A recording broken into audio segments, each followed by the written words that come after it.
My neighbor, Mr. Calloway, never left his house during the day. I noticed it in my first week on Della Street.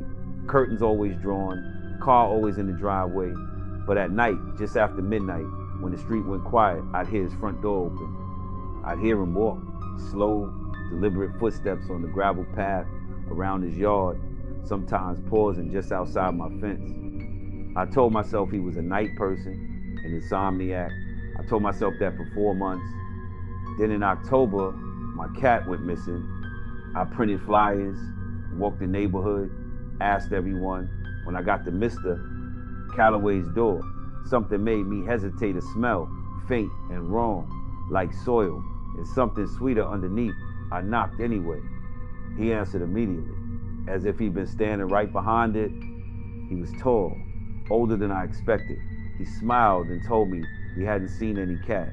His eyes were very still, not calm still, the way a photograph is still. I thanked him and left. That night I couldn't sleep. I lay in bed listening to the street.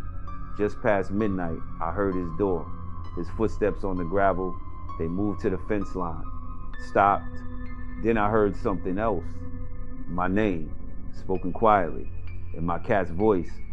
Not a meow, not an animal sound.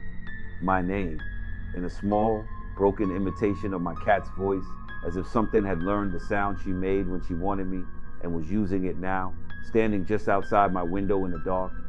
I didn't move. I didn't breathe. The footsteps eventually retreated. The door closed. In the morning, I found muddy handprints on my windowsill. Not paw prints, handprints. 4 fingers and a thumb, but the spacing was wrong, too wide, the fingers too long. I called the police. They came, looked, took a report, and said nothing illegal had occurred.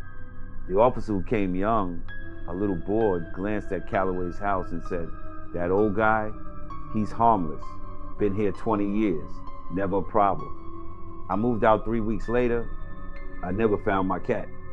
But the night before I left, the very last night, I was sealing boxes in the kitchen and I heard something at the back door. Scratching. I went still.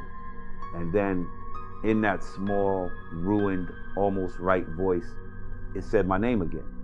I left every box behind. I have never gone back to Della Street. I have never owned a cat since. And sometimes, very late at night, when my new street goes quiet, I hear footsteps on gravel. Sleep well.